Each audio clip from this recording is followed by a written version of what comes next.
els propers anys hi haurà 1 milió de funcionaris o treballadors públics que es jubilaran i alguns mitjans publicaven que potser es podrien substituir per màquines. Sí, així és. Les previsions que hi ha és d'una onada de jubilacions en el sector públic per un tema, diríem, biològic, demogràfic, i alhora també hi ha càlculs de quin número de llocs de treball al sector públic a Espanya es podria arribar a automatitzar amb sistemes diversos que podrien incloure intel·ligència artificial, i el número ve a ser una mica el mateix, 1 milió. Per tant, el que és segur que podem esperar en els propers anys, el càlcul que es fa sobre sobre automatització és 2030, s'automatitzarien, es diu, en algun article especialitzat que s'ha publicat, s'automatitzarien 1 milió de llocs de treball d'aquí al 2030, que coincidiria amb aquesta onada de jubilacions. I per tant, bé, a l'hora de pensar, diríem, el model d'administració pública del futur bastant immediat, no n'estem parlant d'aquí 50 anys ni 100 anys, ni molt menys, doncs caldrà tenir en compte aquests dos factors. I vostè que ha estudiat el tema de l'administració pública i la intel·ligència artificial i que fins i tot va ser director de l'Escola d'Administració Pública, com ho veu això? Com una oportunitat o com un problema amb la legislació i amb la tecnologia d'avui? Bé, jo ho veig, com diuen els xinesos, que vivim temps interessants i això alhora pot ser ha de ser una oportunitat i comporta sempre, naturalment, els riscos negatius, no? La jubilació massiva d'empleats públics al sector públic dona lloc a una oportunitat de repensar quina administració teníem fins ara i quina administració volem en els propers anys, a més en un context de canvi tecnològic accelerat, no? I en aquest context de canvi tecnològic accelerat tenim a la nostra disposició una sèrie de sistemes, de tecnologies que podrien permetre tenir una millor administració pública. I quan parlo de millor administració pública vull dir una administració que presti millors serveis públics i que en realitat faci eficaç el dret a una bona administració dels ciutadans, no? Per tant, aquí la gràcia estarà en conjugar les dues coses, no? Aprofitar la finestra d'oportunitat de jubilacions a l'hora de tecnologies per fer, diríem, una barreja virtuosa i treure d'aquí una millor administració pública. I jo crec que hi ha moltes possibilitats de millora i hi ha riscos també que hem de tenir en compte i alhora valorar. Quins són els riscos? Bé, els riscos són diversos, no? En primer lloc, com qualsevol altra cosa, no? Els sistemes d'intel·ligència artificial tenen, i estic insistint en la mateixa idea, tenen moltes possibilitats de donar-nos beneficis, però alhora tenen una sèrie de riscos. I la pregunta és quins són aquests riscos? Bé, són una sèrie de riscos variats, que afecten, en primer lloc, als propis drets dels ciutadans en general, no? I específicament alguns drets que tenim les persones en les nostres relacions amb les administracions públiques. Jo em centro en el que és el sector públic, no? Drets com, per exemple, el dret a la protecció de dades o el dret a la igualtat, que es pot veure compromesos pels biaixos d'aquests sistemes d'intel·ligència artificial, fins i tot aquest dret que jo esmentava, el dret a una bona administració, que un intuïtivament diu, home, si posem aquí sistemes que estan tan avançats, que ens poden ajudar a prendre bones decisions, doncs hi ha un risc, com diuen, el camí a l'infern està empedrat de bones intencions. Hi ha un risc de que, utilitzant aquests sistemes, tinguem paradoxalment no una millor administració, sinó una mala administració, perquè, a més dels biaixos que he esmentat, tots aquests sistemes tenen problemes d'errors, no? I de fet, si mirem al nostre voltant, en algunes administracions públiques que ja han entrat més decididament en l'automatització i en la utilització de sistemes també d'intel·ligència artificial, s'han produït casos sonats arreu del món d'errors dels sistemes d'intel·ligència artificial que han acabat impactant en els ciutadans i generant molt males administracions, no? Hi ha casos gairebé famosos, no? Que se'ls ha posat nom, se'ls ha batejat, el Robodebt a Austràlia, un problema de seguretat social i de reclamació de quantitats als ciutadans que no havien rebut aquestes quantitats i que ha generat litigiositat, responsabilitat de l'administració, etc. Un altre cas sonat que ha donat fins i tot lloc a una sèrie de televisió, que jo la recomano veure-la i està en plataformes ja aquí a Espanya, és el cas del senyor Bates contra el servei de correus postal anglès, no? On precisament la instal·lació d'un programa, d'un sistema, va generar una sèrie d'errors a les oficines de correus de Gran Bretanya, errors que van ser imputats als gerents de les oficines i que els hi van suposar un autèntic martiri amb acomiadaments, litigis, suïcidis, per després descobrir que el problema no havia estat dels humans, sinó que havien estat aquests sistemes, no? Fins i tot aquí a Espanya tenim un cas que ja està als tribunals i que esperem una decisió important del Tribunal Suprem espanyol en els propers mesos, que és l'anomenat caso Bosco, un sistema jo crec que se'l pot anomenar d'intel·ligència artificial, tot i que sigui bàsic o senzill, un sistema d'intel·ligència artificial basat en regles, no molt sofisticat, però que tradueix la legislació d'energia espanyola i en concret l'anomenat bo social, el bono social, no? Per les persones que estan en pobresa energètica, de tal manera que aquest sistema, en teoria, es va crear per l'administració per tramitar més ràpidament les sol·licituds del bo social i per poder concedir aquesta ajuda a les persones que pateixen de pobresa energètica i no poden pagar les factures, no? És el que dèiem que l'infern està empadrat de bones intencions. Què podia sortir malament? Doncs el que sembla que va sortir malament és que una fundació privada que s'ocupa de temes d'interès general, la Fundació Cibio, radicada a Madrid, va descobrir, generant una aplicació paral·lela i parlant amb persones, que el sistema espanyol probablement tenia errors. Llavors va demanar a aquesta fundació el dret d'accés per veure, diríem, el codi font, el que s'anomena, en fi, el programa informàtic. Se li va ser denegat per l'administració pública, la qual cosa també ens dona pistes sobre la transparència en aquests àmbits i en altres. I això ha acabat als tribunals. De moment en els tribunals anem 2-0, no? Administració de l'Estat 2, Cibio 0, perquè dos tribunals diferents, en el primer recurs i en la revisió, han donat la raó a l'administració de l'Estat respecte a que no ha d'ensenyar els budells del programa informàtic, al·legant diverses qüestions, bàsicament temes de propietat intel·lectual, no? Però Cibio ha presentat, diríem, el recurs definitiu, no? Que és un recurs de cassació davant del Tribunal Suprem, i fa pocs dies, abans d'aquesta entrevista, el Tribunal Suprem ha admès el recurs de cassació. Això vol dir que hi haurà una sentència de la màxima instància a Espanya i tindrem un cas equiparable a altres europeus on es discutirà si es pot accedir o no als budells informàtics del programa Bosco per saber si hi ha errors o no, no? I jo crec que serà un cas, com diem els juristes, un cas líder, no? Un leading case que ens marcarà una mica la pauta dels propers anys. Per tant, tenim beneficis potencials, tenim riscos potencials, jo ja he esmentat aquí alguns d'ells, i després, ja més enllà dels riscos, també sabem que tenim costos. Costos, per exemple, de tipus ambiental. Els sistemes d'intel·ligència artificial, amb el seu desenvolupament i entrenament, consumeixen una quantitat d'aigua i energia important, per tant, tenim costos ambientals. Ens correspon als humans, també en el sector públic i en la utilització d'aquests sistemes, ponderar costos i beneficis i veure exactament a on podem obtenir una bona administració i millorar el que tenim i a on hi ha riscos i costos excessius i no paga la pena acudir a sistemes com els d'intel·ligència artificial. A Catalunya el cas més conegut és el de Riscampi o hi ha d'altres?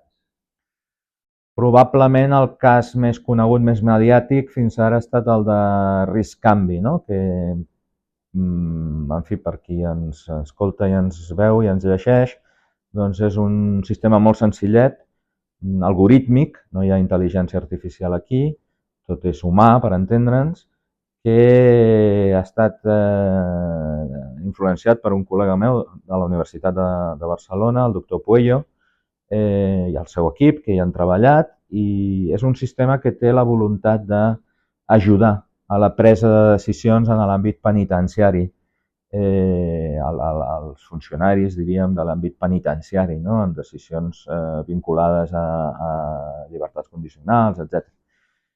A mi em sembla una iniciativa interessant, però tornem una altra vegada al tema de beneficis i riscos. Alguns diuen que aporta beneficis, i és cert en el sentit que sistematitza i permet, diríem, que les decisions estiguin fonamentades en una sèrie d'ítems que, si estan ben pensats i dissenyats, són útils. Com qualsevol altre sistema algorítmic i també d'intel·ligència artificial, no està sostret a crítiques. Hi ha alguns estudis que, per exemple, han parlat del possible problema en el cas RISC-Canvi, com en altres sistemes, no és que RISC-Canvi tingui especials problemes, de l'anomenat, era una paraula una mica complexa, però és molt senzilla, biaix d'automatització.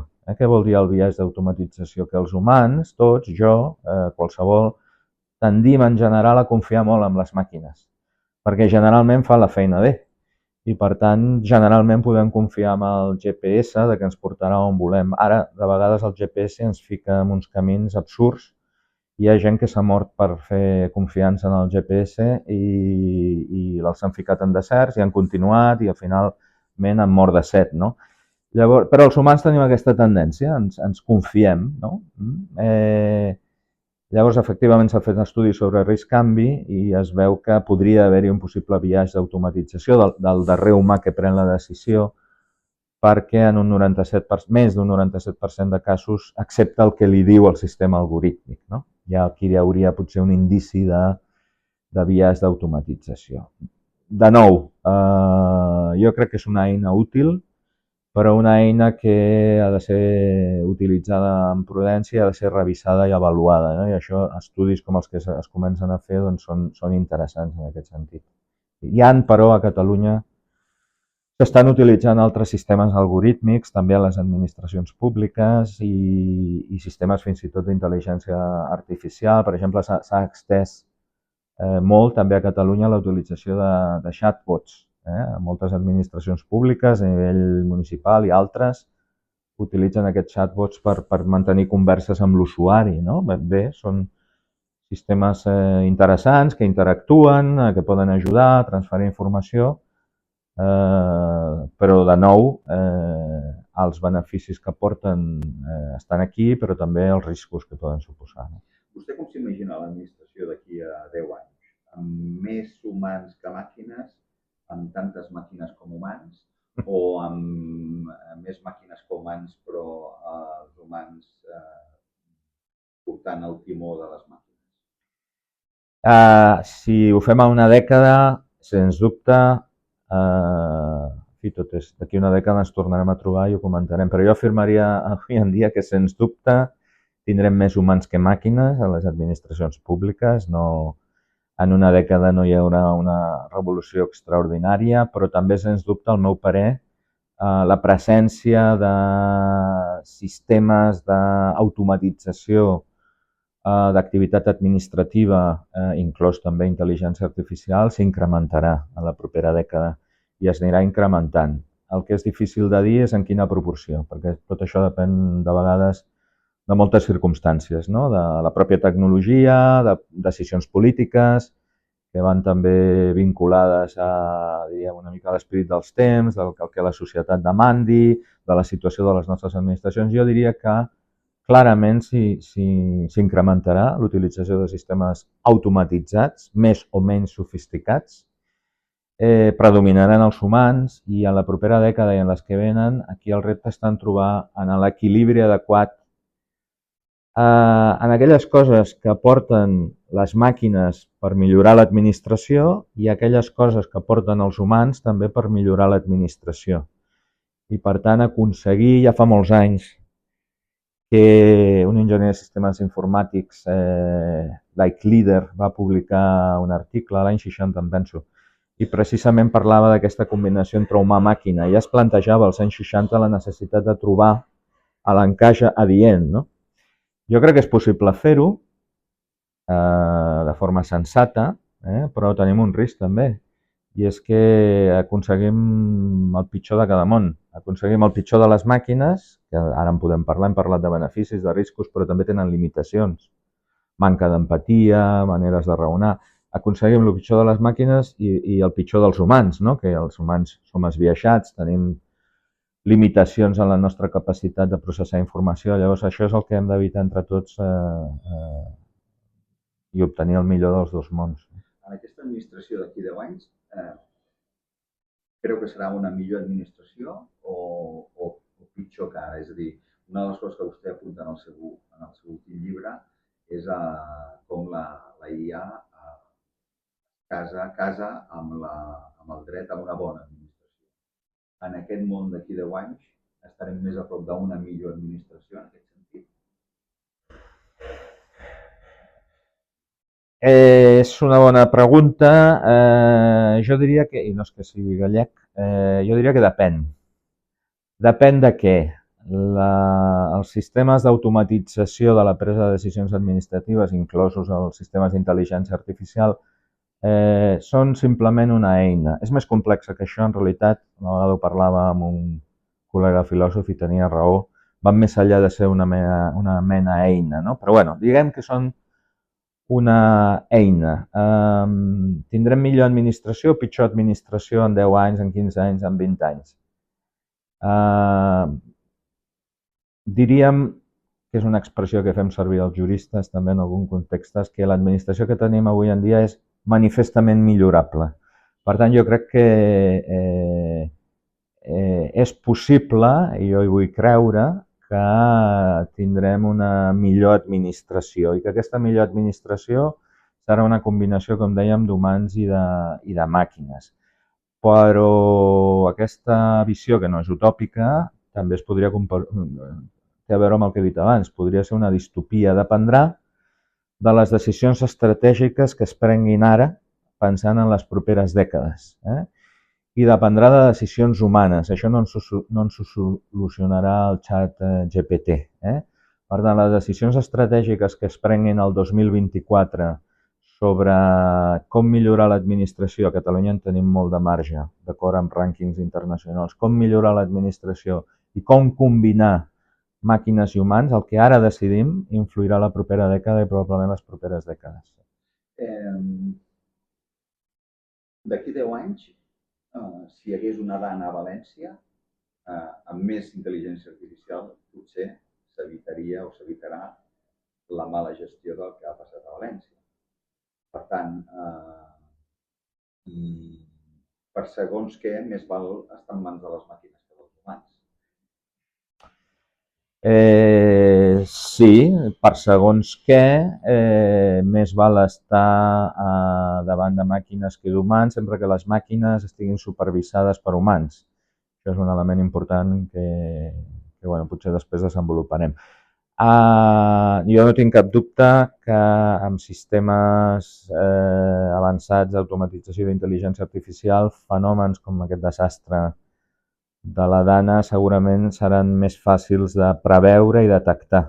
No soc un especialista en aquest camp, però és probable que actualment ja tinguem els sistemes adients per detectar, prevenir i reaccionar, no? Ara bé, de nou ens tornem sempre amb... A mi hi ha una novel·la que m'agrada molt i una pel·lícula que va ser després de Graham Greene, que és el factor humà, no? Sempre ens trobarem amb el factor humà. Aquests sistemes s'han de dissenyar a les administracions públiques o adquirir fora, i això implica un impuls per fer-ho. S'han d'implementar, s'han de supervisar per humans i després s'ha de fer cas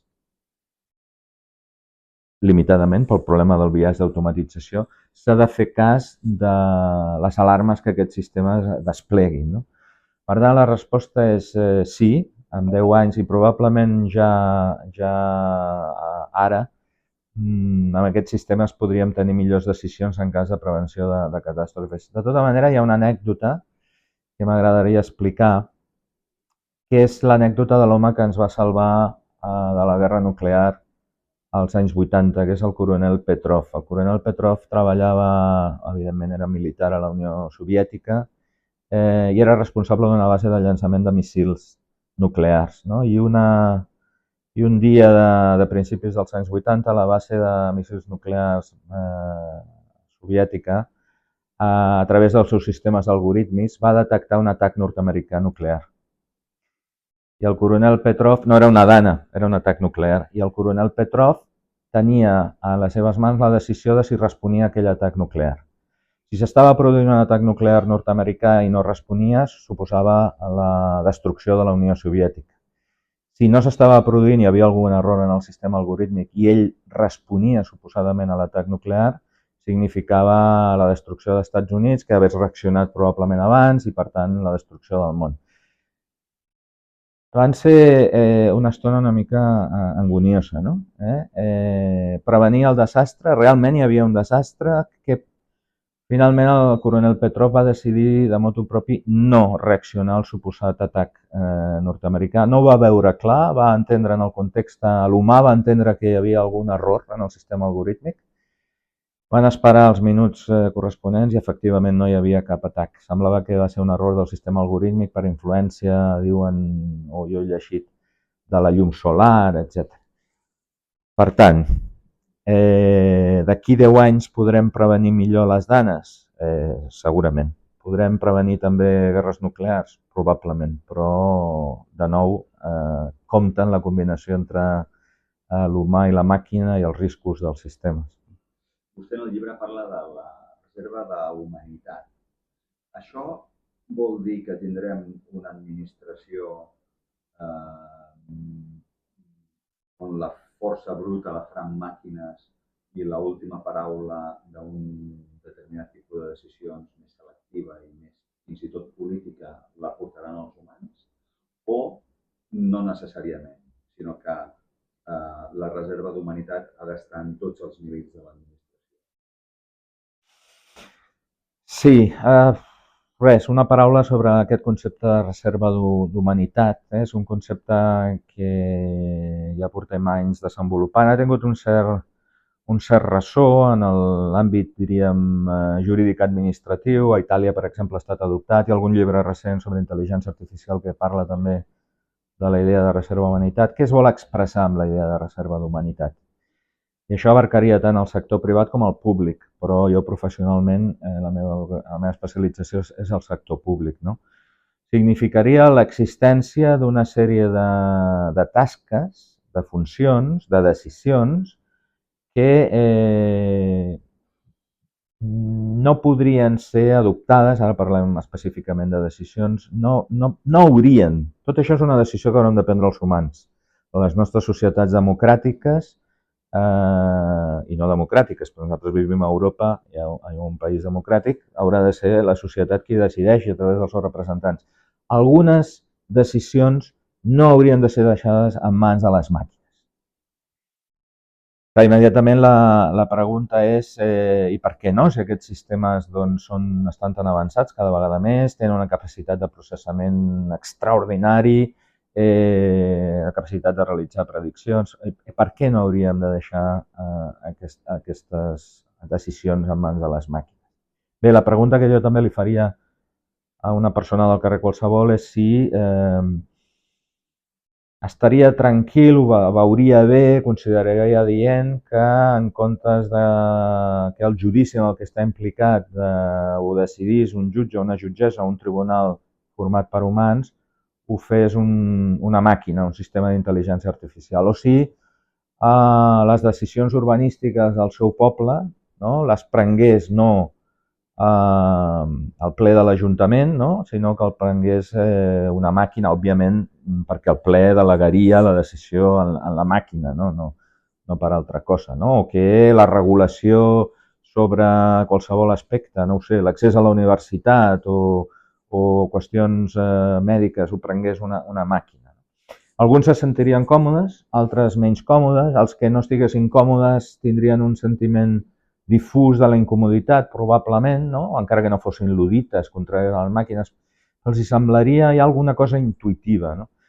Nosaltres el que hem fet, i jo plasmo en les meves publicacions, és intentar tecnificar aquesta idea de reserva d'humanitat. Una idea que no és original. Ja als anys 70 del segle passat, un científic del MIT, que té un nom alemany, impronunciable, i no ho faré perquè ho pronunciaré malament, però que va ser l'impulsor d'un sistema anomenat ELISA, que era un chatbot, diríem, no?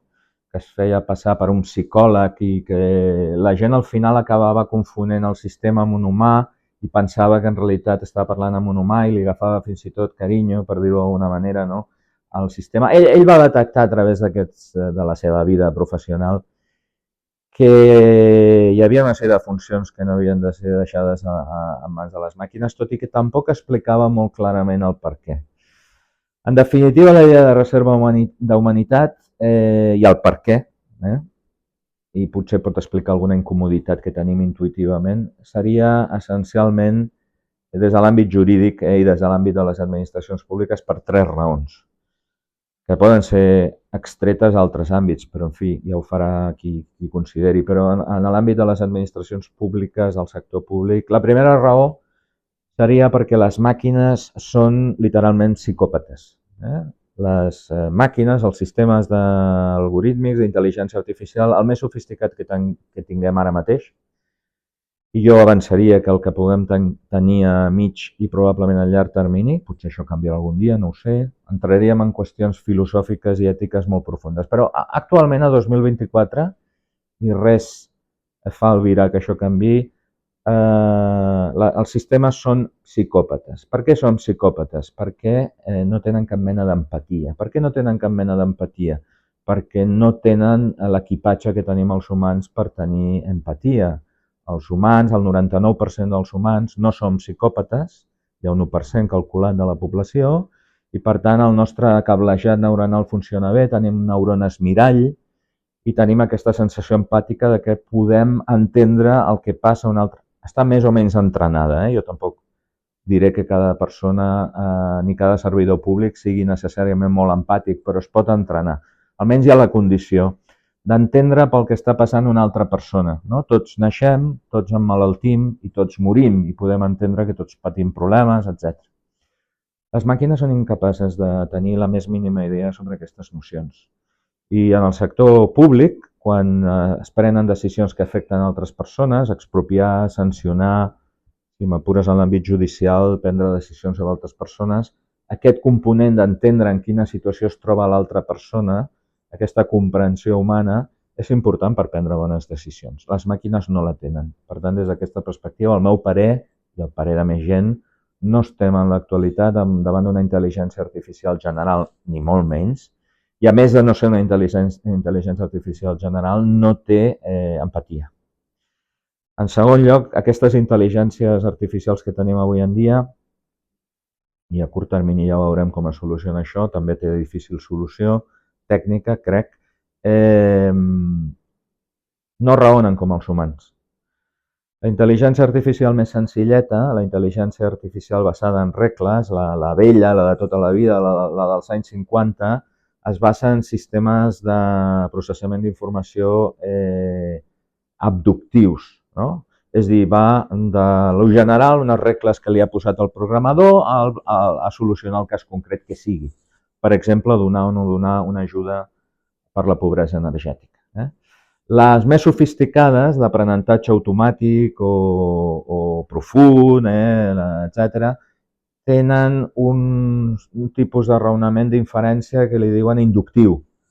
Agafen unes quantitats de dades impressionants, fora de l'abast de qualsevol humà, i a partir d'aquí dedueixen patrons, prediccions, decisions, molt bé. El que passa que els humans no només funcionem d'aquestes dues maneres, tenim una tercera manera de funcionar, que és la manera de funcionar de Sherlock Holmes, o més tècnicament dita, les inferències abductives. Què vol dir les inferències abductives? Una cosa que fem tot el dia, tots els dies, tots els humans. Ens falten peces d'informació, però tenim un coneixement del món i un sentit comú, i a partir, encara que hi hagin llacunes en la informació que tenim, com li passa a Sherlock Holmes, no sap qui és l'assassí, però té uns indicis, és capaç de construir unes hipòtesis que permeten prendre decisions encertades. Les màquines no estan en condicions de fer això, segona raó. I tercera raó, hem parlat d'empatia i de maneres de pensar, en les preses de decisions del sector públic envers els ciutadans, expropiacions, sancions, concessió o no d'ajuts, sempre hi ha la necessitat d'escoltar la persona que serà afectada per la decisió. Per tant, no podem pensar en posar en marxa sistemes automàtics en el sector públic que tirin milles, prenguin decisions de forma automatitzada i no s'aturin amb la necessitat d'escoltar, de rebre la informació i de processar-la. I, a més, en aquest tercer problema de les màquines s'afegeix la qüestió de les anomenades caixes negres. No? Què és això de les caixes negres? Bueno, explicat molt senzillament és que hi ha alguns sistemes tan sofisticats que sabem la informació que els hi entra i sabem la decisió que prenen, però enmig no sabem com han fet per prendre la decisió. I algú dirà, bé com els humans, perquè de fet els humans, un jutge o un decisor de planejament urbanístic, podem saber la informació que tenen, podem saber la decisió que han pres, però enmig, al cap, no els hi fem un anàlisi per neuroimatges, no? Per saber. No és exactament igual. Les persones que s'hi han dedicat diuen que el grau de caixa negra d'aquests sistemes respecte dels humans és diferent. L'opacitat d'aquests sistemes és més gran que l'opacitat que tenen els humans. Per tant, i resumint, reserva d'humanitat vol dir que algunes decisions no han de quedar exclusivament en mans de les màquines perquè no tenen empatia, no poden raonar deductivament i, a més, s'ha d'escoltar els altres humans i no es pot decidir sense explicar-los les raons i el per què s'han pres les decisions. No? I jo crec que aquests límits dels sistemes que tenim són límits suficientment importants per almenys reflexionar sobre la reserva d'humanitat, que per cert ja ha estat inclosa en algunes legislacions que tenim i ha estat inclosa en el reglament d'intel·ligència artificial pel que fa als jutges i jutgesses. El reglament d'intel·ligència artificial de la Unió Europea de l'any 2024 explícitament diu que els sistemes d'intel·ligència artificial només poden servir per ajudar els jutges i jutgesses a prendre decisions, però no els podrien substituir totalment. Ara, si em permet que sigui provocatiu, en un país mediterrani la reserva d'humanitat pot propiciar la corrupció, en el cas de l'administració o de la gestió pública. No vol dir que potser les màquines, malgrat ser psicòpates, podrien reduir alguns nivells de corrupció que hi ha en l'administració. I aquest és un pensament raonable i de fet és tan raonable que fa uns anys al Japó en unes eleccions locals es va presentar un robot a les eleccions locals i va obtenir un bon nombre de vots, crec que va quedar en tercera posició, va sortir inclús a la premsa espanyola i un dels arguments dels votants era que almenys no seria corrupte. No? Com sempre, tampoc hem de ser ingenus, és dir, els programes que fan servir aquests sistemes venen d'algun lloc. Les dades que fan servir aquests sistemes venen d'algun lloc, no provenen de mons purs, etc. Per tant, aquesta espècie d'aura immaculada dels sistemes d'intel·ligència artificial s'ha de matisar, igual que entren biaixos a través dels programadors humans i de les dades, doncs es podria arribar a manipular els sistemes en el sentit que poguessin donar lloc a situacions esbiaixades. És veritat que, en principi, les màquines no haurien de tenir, diríem, incentius humans per actuar de manera corrupta, però sí, és un argument que es pot fer servir. De nou, una altra vegada és un tema de costos i beneficis. Els sistemes poden ser menys proclius a la corrupció? Bé, podríem afirmar. Vol dir això que hem d'optar sempre per uns sistemes d'intel·ligència artificial? Hi ha altres elements que hem de tenir en compte. No? Els humans no sempre han de ser corruptes, i no ho són, i a més aporten unes prestacions, si volem dir-ho així, que els sistemes d'intel·ligència artificial no ens portarien. Potser tindríem un sistema d'intel·ligència artificial que en matèria de, no ho sé, de triatge mèdic d'urgències sigui més escèptic i menys procliu a que algú salti al llistat, però alhora pot deixar de valorar alguns elements que des d'una perspectiva humana, ho parlàvem abans d'empatia, d'inferències abductives, també tindrien sentit d'introduir. Llavors, de nou, sí, és una visió interessant, li hem de donar voltes, però tot té els seus pros i els seus contres. Seguir amb la provocació. Si fos Carles Puigdemont, potser preferiria que em jutgés una IA abans que el jutge Marchena.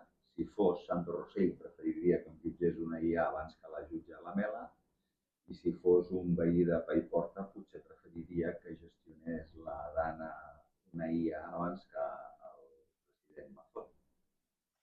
En tots aquests casos, abans de preferir una cosa o una altra, jo em preguntaria, aquesta màquina, aquesta programació, aquest sistema, d'on ha sortit? Aquest sistema ha estat elaborat internament en el sector públic, internament en el poder judicial, ha estat externalitzat i comprat a l'exterior. Si ha estat externalitzat i comprat a l'exterior, quina empresa privada ha elaborat aquest sistema? Quines garanties en l'elaboració del sistema hi ha de que no s'hagin introduït biaixos o altres elements en el sistema? I després de fer-me totes aquestes preguntes, llavors jo com a ciutadà seria molt lliure de pensar si prefereixo o no una màquina, no? Però no és tan senzill, no? De fet, en els moments en què tenim aquesta conversa, fa pocs mesos es va estrenar als cinemes i ara ja està en plataformes aquí a Espanya la pel·lícula Justícia Artificial. Jo recomano veure aquesta pel·lícula, que jo crec que és interessant i planteja precisament, no vull fer, diríem, no vull avançar res perquè es puguin anar i gaudir, no? Però bueno, es planteja el problema de si seria una bona idea fer un referèndum constitucional per decidir substituir els decisors judicials per màquines. I tot el que està darrere, ja te surt també una empresa privada, etc. Per tant, jo li diria a totes aquestes persones que abans de preferir una cosa o una altra fessin un segon torn, no? I especialment en alguns casos del sector, diríem, en algunes decisions que vinculen o on els jutges supervisen decisions de les administracions, per dir-ho d'aquesta manera, que jo me n'ocupo també en el llibre, hi ha alguns mandats legals que necessàriament li diuen a l'administració que ha de tenir en compte aspectes humanitaris, no? Jo poso en el llibre alguns exemples sobre decisions d'asil, per exemple, etc. No? I algun cas sonat que s'ha produït no aquí a Espanya, o no tant aquí a Espanya, jo no conec tant aquí a Espanya com al Canadà, no? Algun cas sonat en què una persona se li va denegar una petició, llavors va arribar un jutge i precisament perquè va intervenir un jutge humà va poder tenir en compte una sèrie d'elements, diríem, vinculats al cas i tenir en compte aspectes més humans, no? I de compassió, d'empatia, d'equitat, que és un altre element important, no? L'equitat en els judicis també, i va protegir, diríem, aquesta persona que havia sol·licitat ajut judicial, no? Probablement si ho hagués decidit una màquina no hagués pogut tenir aquests altres components. Per tant, jo distingiria assumptes penals, no penals, si té components i sobretot tenir en compte això, els sistemes i els programes sempre surten d'alguna part. I llavors les preguntes sobre els biaixos els podríem moure del cervell dels jutges i les jutgesses a altres instàncies. Pot ser que en el futur els biaixos siguin la ideologia del present? És a dir, avui la ideologia, que pot ser o ideologia o reserva d'humanitat en alguns aspectes, estan reservats als humans, però potser en el futur això serà el biaix que tindrà la màquina. És a dir, que el que vull dir és que siguin humans o siguin persones o siguin màquines, sempre hi haurà un risc d'arbitrarietat. No sé si això pot casar en la seva resposta amb un dels elements que vostè diu en el llibre de la discrecionalitat. Sens dubte, és el que podem dir a data de 2024, no? I el que podem veure. Tot això canvia molt i, com dèiem, segurament en 10 anys ens hauríem de tornar a veure, però és bastant raonable afirmar que, efectivament, parlem de humans o parlem de màquines quan en la presa de decisions hi ha un element, hi ha un marge d'apreciació. És els que els juristes tècnicament parlem de poders discrecionals. No?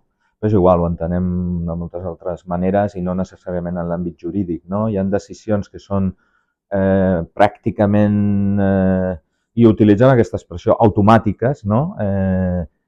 Jo si faig això obtindré això. Hi ha altres decisions en què tenim un marge de valoració, no?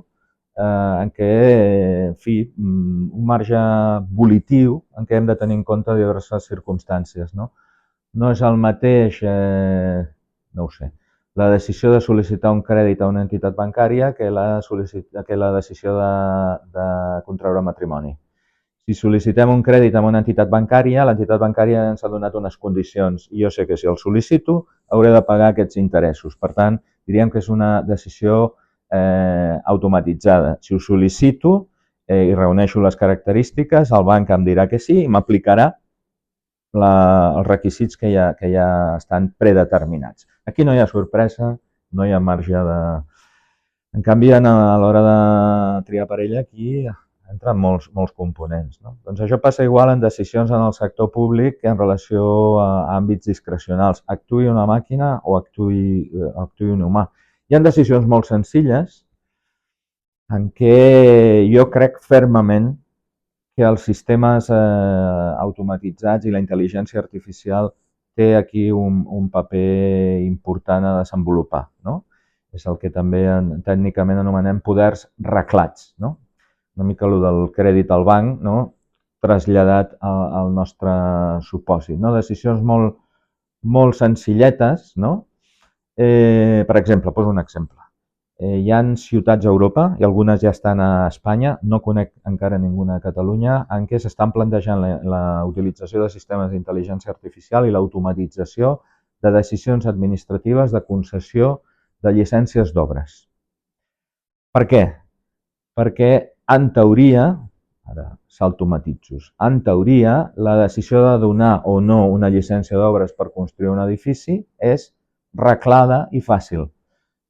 Presenta'm la sol·licitud, jo la compararé amb el que diu l'ordenament jurídic urbanístic, si casa, doncs te la concediré i si no te la denegaré. Això ho podria fer una màquina i de fet Viena té un projecte en marxa, el projecte BRIS, dins d'un programa de la Unió Europea, Vitòria s'ho està plantejant aquí a Espanya, Madrid està ja impulsant un programa similar i s'ho podríem plantejar aquí a Catalunya, sobretot si tenim en compte que les llicències d'urbanisme d'edificació aquí a Catalunya hi ha municipis que poden tardar un parell d'anys en atorgar la llicència d'edificació, amb el que això suposa. No? En canvi, vostè no deixaria mai que una intel·ligència artificial redactés el Pla General. En canvi, jo no deixaria que una intel·ligència artificial tingués l'última paraula sobre el Pla General d'ordenació urbanística d'un municipi. Per què és diferent? Perquè en aquest cas, que consti que hi ha hagut municipis, s'ha fet viral una notícia de fa un any apenas del municipi de Porto Alegre, a Brasil, que el ple de l'Ajuntament va aprovar una ordenança redactada per al ChatGPT sobre comptadors de mesurament de consum d'aigües. Un regidor simpàtic va colar la proposta, no va avisar als seus companys i companyes que havia estat fet pel ChatGPT i tots van votar sense moure una coma l'ordenança. No? És una anècdota però que revela una categoria. Jo no deixaria que el ChatGPT o qualsevol altre sistema en el futur adoptés una ordenança ni un pla general. Per què? Perquè en aquests àmbits és com casar-se, com escollir parella. Hi ha àmbits volitius, marges d'apreciació que s'han de tenir en compte molts elements, també elements empàtics, també hipòtesis basades en el que parlàvem abans, no? Què faria jo en aquests casos? Vol dir que els sistemes d'intel·ligència artificial no tenen sentits? I tant que tenen sentit, però com una eina d'ajut a la presa de la decisió. Una eina que et pot ajudar a reunir informació a una velocitat enorme, que et pot ajudar a processar les al·legacions en els tràmits participatius, a agrupar-les, a fer respostes millor argumentades. Com a eina, fantàstic. Com a últim decisor, jo no ho faria. Presenta, a més, problemes de tipus democràtic. Sempre es podria dir, bé, és el ple de l'Ajuntament que ha decidit delegar en una màquina. No, jo he votat al ple, o he votat, diríem, en eleccions locals, i després els meus representants han decidit delegar en una màquina. Jo crec que aquest circuit presentaré alguns problemes de la democràcia com la tenim compresa fins ara, però parlo exclusivament de la presa de bones decisions. Jo no ho deixaria en mans, efectivament, un pla d'urbanisme en mans d'una màquina.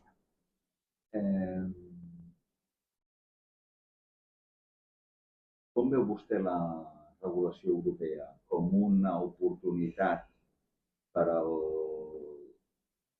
desgavell o la dispersió legislativa espanyola en aquesta matèria de la IA, o com un entrebanc en un context global de competència amb els Estats Units i la Xina? És a dir, quina part de la AI li veu vostè, la part bona o la part de crear la innovació? Probablement reuniríem a 10 persones en aquesta sala i tindríem, no sé si 10 opinions diferents, però jo veig factors que poden anar en un sentit i poden anar en un altre, i veig que, en tot cas, ara ja aprovada aquesta regulació, haurem d'esperar un temps per avaluar. Estem parlant del reglament de la Unió Europea, la coneguda com a Llei de la Intel·ligència Artificial, no?, que va ser aprovada pel Parlament i publicada el 12 de juliol de 2024. És molt recent, per tant, tot i que ha tingut un procés d'elaboració llarguíssim. El primer projecte és de l'any 21, però molt abans de l'any 21 la maquinària de la Unió Europea es va posar a treballar. De fet, amb el temps va coincidir, anecdòticament, amb aquella partida famosa de Go, aquest joc en què un sistema va derrotar el màxim campió humà, no? És un tipus de joc molt apreciat a Orient, no? I em sembla que va ser l'any 16 o 17, que és quan va començar la maquinària de la Unió Europea a posar-se en marxa. No diria que ha tardat una dècada, però gairebé. És a dir, s'ha pensat molt aquesta regulació, ha estat aprovat per una majoria impressionant, potser sorprenentment. Jo he de dir que pensava que determinats lobbies no deixarien passar aquesta regulació, però ha passat. És una regulació...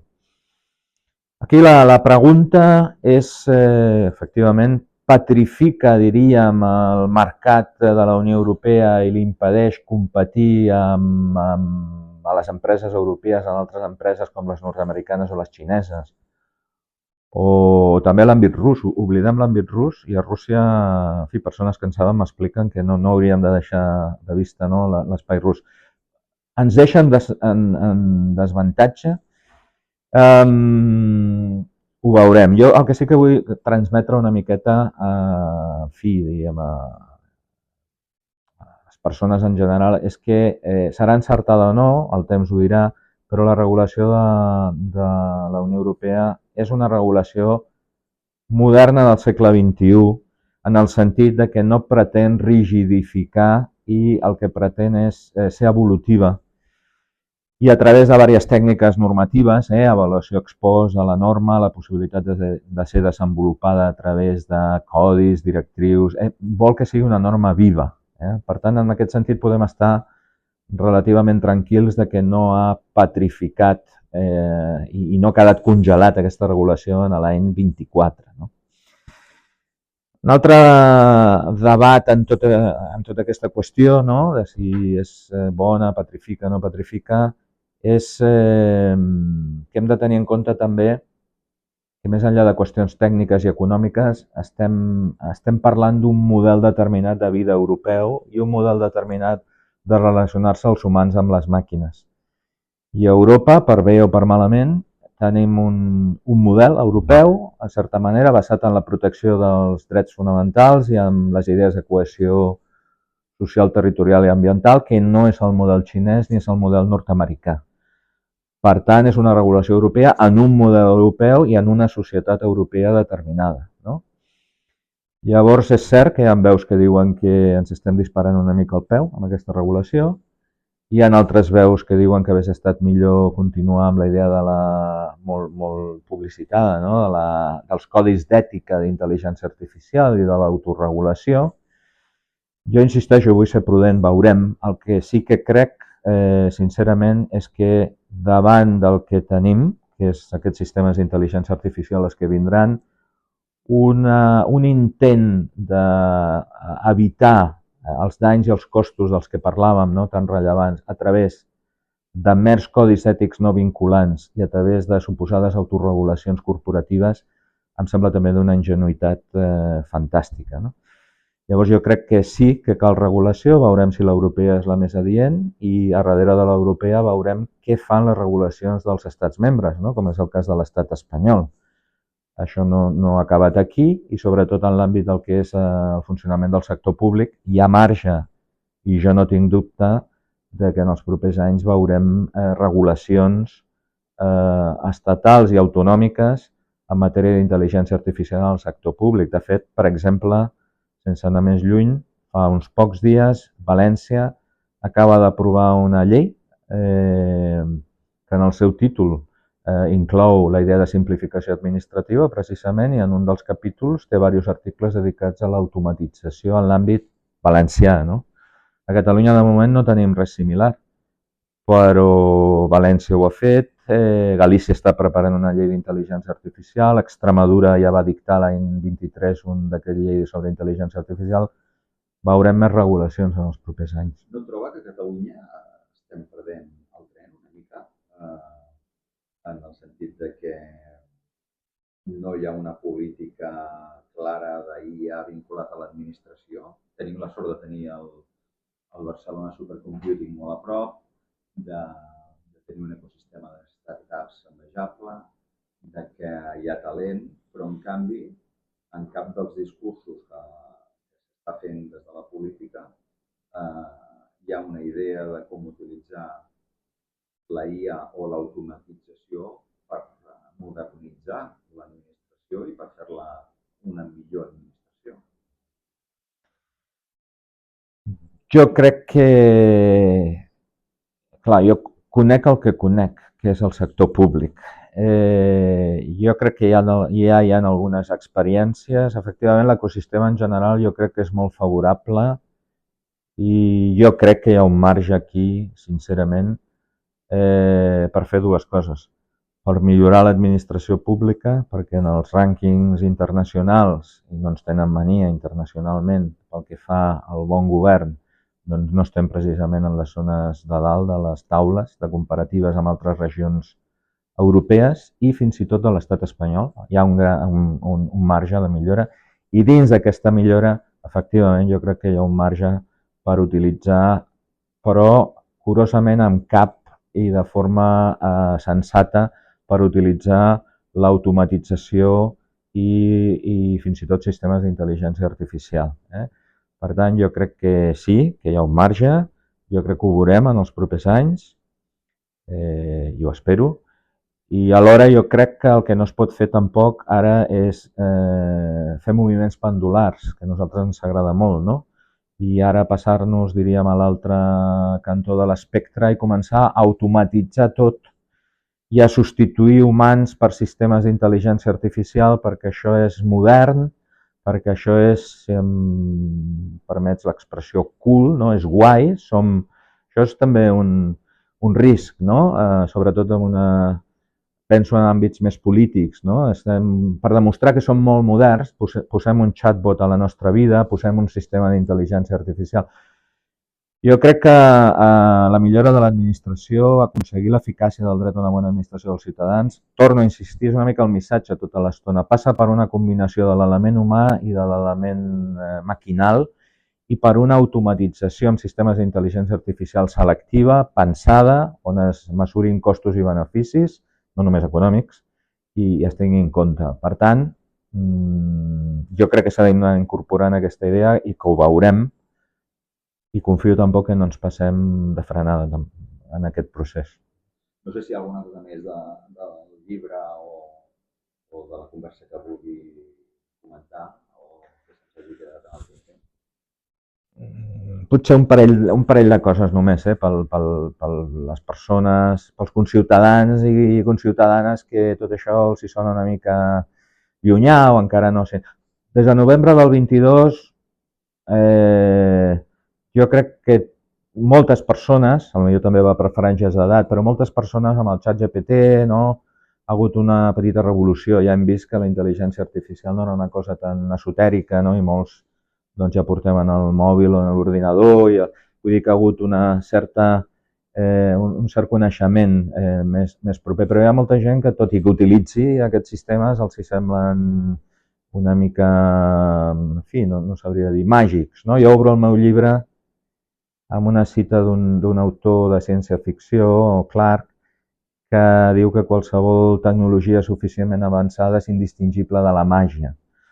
Aquí no estem parlant de màgia, quan parlem d'intel·ligència artificial no parlem de màgia, jo no em deixaria abrumar, diríem, per aquests sistemes, que són realment alguns molt sofisticats, que tenen realment una aparença, sigui en veu, sigui en manera d'interactuar molt humana, però estem parlant de màquines, estem parlant de màquines que tenen limitacions, moltes possibilitats però moltes limitacions, i no hi ha res de màgia aquí. A darrere d'aquestes màquines hi ha administracions públiques o empreses, hi ha programadors humans, hi ha dades generades i recollides per humans. Per tant, no estem davant de res màgic, això en primer lloc, i sempre donem-li una volta a allò que ens diguin, no donem res per suposat. A darrere hi ha persones, hi ha molts interessos econòmics també.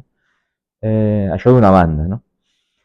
I d'altra banda, jo animaria una mica a la tasca. Jo sé que fa mandra, jo sé que és difícil, jo sé que tenim una vida quotidiana que n'hi ha prou amb utilitzar els sistemes i gràcies, no? El GPS, però animaria una mica en aquesta tasca que el reglament de la Unió Europea esmenta. No sé si la terminologia és molt encertada. L'article 4 del reglament de la Unió Europea de 2024 parla de la necessària alfabetització de la societat i també, clar, parla dels servidors públics que han de supervisar tota aquesta maquinària, no? Una alfabetització. Què vol dir, bàsicament? Una certa formació, un cert interès, una certa inquietud en aprendre almenys els rudiments d'aquesta tecnologia, no? Que en aquesta terminologia que s'utilitza freqüentment, no? És realment disruptiva, no? No sé si ens posa en un context equiparable a la impremta, a vegades es compara amb Gutenberg, la impremta, l'impacte. Bueno, jo no ho sé, però sí crec que hi ha aquí un canvi qualitatiu, i jo animaria la gent a això, a estar atents, a llegir algunes cosetes. Hi ha llibres ja divulgatius. El meu és més aviat de caire tècnic, tot i que toco coses que hem parlat aquí, litigacions en marxa, utilitzo exemples, anècdotes, però bueno, hi ha altres també molt recomanables, amb un llenguatge molt planer, i anar una mica més enllà dels aspectes purament tecnològics, no? Què significa, no? Quins costos, quins beneficis, quins riscos a la meva vida, a la meva societat, tots aquests sistemes poden suposar, no? I per tant, això, perdre la por, no hi ha màgia, i animar-se a introduir-se a poc, si el meu llibre serveix, ni que sigui limitadament a fer una certa difusió i a plantejar algunes qüestions, doncs jo ja estic content i animaria a fer aquesta tasca de... La paraula no m'agrada gaire, d'alfabetització d'intel·ligència artificial. Molt bé, gràcies. Gràcies.